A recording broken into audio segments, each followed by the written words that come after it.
नमस्कार, स्वागत है आप सभी का एम ऑफ लर्निंग में। आज की वीडियो का टॉपिक है विराम चिन्ह।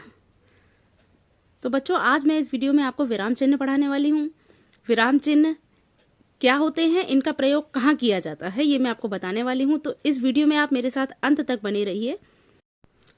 अगर आप पहली बार यह चैनल देख रहे हैं तो जुड़ जाइए मेरे साथ, सब्सक्राइब कीजिए मेरा चैनल, क्योंकि इसी तरह की वीडियोस मैं आपके लिए लाती रहती हूँ। चलिए शुरू करते हैं।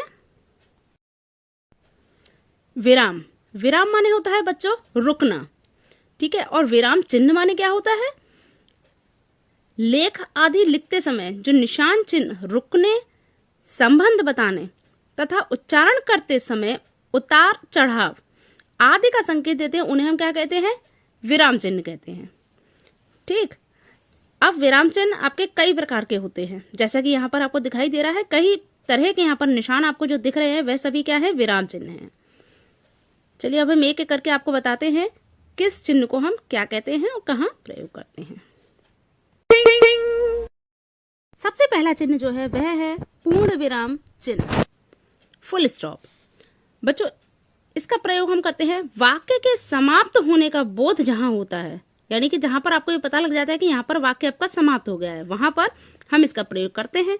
जैसे शिवांशु और प्रियांशु घर पहुंच गए, यहाँ पर हमारा वाक्य खत्म हो गया, इसीलिए यहाँ पर एक सीधी लाइन लगा करके पूर्ण विराम लगा दिया गया है।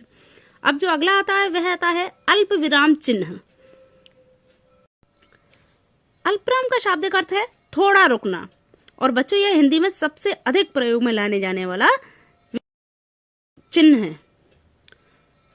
तो बच्चों, हिंदी में सस्वर पाठन करते समय जिस शब्द के बाद थोड़ा सा रुकना पड़े वहां अल्पविराम होता है। जैसे कि सीता, गीता और राहुल पढ़ने गए, तो यह सीता और गीता के बीच में आपका अल्पविराम लगा है।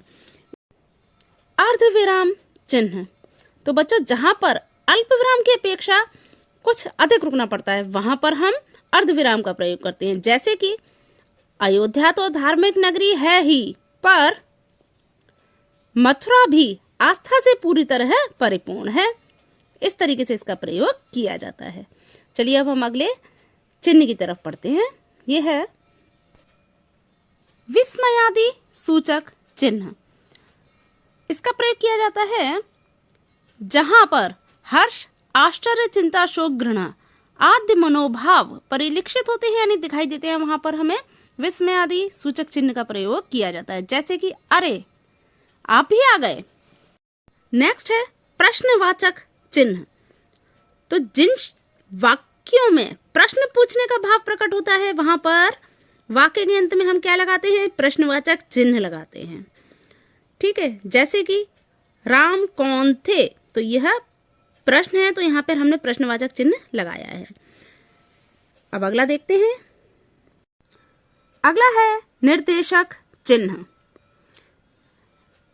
जहां किसी शब्द या वाक्यांश का संबंध आगे से जोड़ने की आवश्यकता हो वहां पर निर्देशक चिन्ह लगाया जाता है, जिसको कि हम एक पतली सी लाइन से दर्शाते हैं। जैसे पप्पू ने साफ कहा, यदि गप्पू वहां जाएगा मैं नहीं जाऊंगा। तो यहां पर जिस चिन्ह का प्रयोग हुआ है वह है निर्देशक चिन्ह।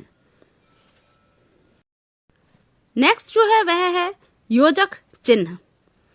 योजक का अर्थ होता है जोड़ना, यानी दो पदों को जोड़ना ही योजक कहलाता है। और इसका चिन्ह क्या होता है, डैश। ये जो लगा हुआ है डैश बड़ा, वह आपका क्या होगा, चिन्ह होगा इसका। ठीक। जैसे कि खाना, पीना, ये दो शब्द है, इसके बीच में जो डैश आप लगाएंगे उस डैश को हम बोलेंगे योजक चिन्ह। ठीक है। इसी प्रकार से आना, जाना, इसके बीच में जो चिन्ह लगाया है वह आपका योजक चिन्ह है। चलिए अब हम अगला देखते हैं क्या है, कोष्ठक यानी कि ब्रैकेट्स। ये आपके कई प्रकार के होते हैं। इनका प्रयोग होता है किसी शब्द को या दूसरी भाषा के शब्द को और अधिक स्पष्ट करने के लिए किया जाता है। ठीक है। जैसे कि कबीरदास का जन्म काशी, यहां हमने ब्रैकेट में जो लिखा है वह है बनारस। ठीक है, मैं हुआ था। इस प्रकार से इसका प्रयोग किया जाता है। नेक्स्ट है उद्धरण चिन्ह।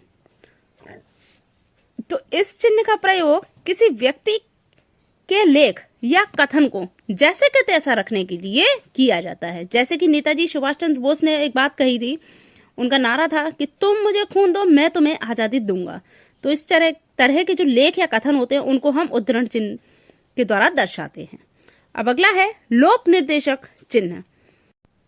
वाक्य में या फिर अनुच्छेद यानी पैराग्राफ में कुछ अंशों को छोड़कर लिखना हो तो हम इन लोप चिन्हों का प्रयोग करते हैं। जैसे कि सुरेश ने नरेश को डैश डैश डैश, ये आपके लोप चिन्ह आ गए यहाँ पर। फिर है कहकर मारा है, ठीक है। इसी तरीके से यहाँ पर दर्शाया जाता है लोप चिन्ह को। विवरण चिन्ह, किसी बात का विवरणात्मक रूप लिखने के लिए हम इस चिन्ह का प्रयोग करते हैं। जैसे कि तीन वचन, तो तीन वचन कौन कौन से हैं यह लिखने के लिए हम इसका प्रयोग करेंगे। जैसे कि तीन वचन विवरण चिन्ह, फिर है एक वचन, द्विवचन और बहुवचन। अब अगला आपका जो चिन्ह आता है वह है लाघव चिन्ह। तो बच्चों इसका प्रयोग कब करते हैं? जब किसी व्यक्ति का नाम, डिग्री एवं पद का पूरा नाम न लिख करके उसे हम संक्षेप में लिखते हैं तो वहां पर इस चिन्ह का प्रयोग किया जाता है। जैसे कि BA, B.Ed, OP सिंह या डॉक्टर, ठीक है। इन चिन्ह का प्रयोग यहाँ पर किया जाता है। अब अगला आता है आपका हंस पद या फिर त्रुटि पूरक पद। इसका प्रयोग होता है कि लिखते समय जब किसी वाक्य के बीच में कोई शब्द छूट जाता है तो बाद में हम उस छूटे हुए शब्द को जब लिखते हैं तो फिर हम इस चिन्ह का प्रयोग करते हैं। यह आपके साथ बहुत बार होता होगा बच्चों कि लाइन लिखते समय आपका कुछ वाक्य, कुछ शब्द आपका छूट गया हो तो उस शब्द को लिखने के लिए हम इस चिन्ह का प्रयोग करते हैं। जैसे कि प्रेमचंद एक उपन्यासकार थे, तो यहाँ पर हम प्रसिद्ध लिखना भूल गए थे, इसीलिए हमने वह चिन्ह लगाया और ऊपर हमने प्रसिद्ध लिख दिया। अब अगला है समानता सूचक चिन्ह, यानी कि बराबर के जो निशान होते हैं वह। तो जब एक की तुलना या समानता दूसरे से प्रदर्शित की जाती है तो हम इस चिन्ह का प्रयोग करते हैं। जैसे कि विद्या धन आलय, तो यहाँ बराबर आकर के क्या बन गया ये शब्द विद्यालय। और आप गणित में भी इसका प्रयोग बहुत अधिक करते हैं, जैसे 2 और 2 4 होते हैं, ठीक है। इसी तरीके से इसका प्रयोग किया जाता है। अब अगला आता है पुनरुक्ति सूचक चिन्ह। इसका क्या है कि यदि किसी शब्द या वाक्य को दोबारा लिखना है कि परिश्रम से यदि हम बचना चाहते हैं, यानी कि कोई एक शब्द आपको बार बार लिखना है तो आप उस शब्द को बार बार ना लिख करके वहां पर इस चिन्ह का प्रयोग करेंगे। जैसे कि यहाँ पर हम नामों की लिस्ट बनाते हैं तो हम उसमें कुमारी करिश्मा, कुमारी मान्या, कुमारी खुशी इस तरीके से करके लिखते हैं। तो यहाँ पर कुमारी हम बार बार ना लिख करके वहां पर हम इस चिन्ह का प्रयोग करेंगे। अगला है टिप्पणी सूचक चिन्ह। लिखते समय जहां किसी शब्द या विचार आदि पर टिप्पणी करनी होती है तो उस शब्द या विचार के ऊपर हम इस चिन्ह को लगा देते हैं और पृष्ठ के अंत में हम उसका विवरण दे देते हैं, ठीक है। तो यहाँ पर लिखा है कि आज ऑफिस खुला है या खुला पर आपको चिन्ह दिखाई दे रहा है तो हम पेज के अंत में इसका विवरण देंगे जो कि है समय 10 से 2 बजे तक, ठीक है। इस तरीके से इसका प्रयोग किया जाता है। वीडियो में अंत तक बने रहने के लिए आप सभी का बहुत बहुत धन्यवाद। जाते जाते वीडियो को लाइक कर दीजिए, शेयर भी कर दीजिए जिससे कि और लोगों के पास तक ये वीडियो पहुंच सके। Thanks for watching.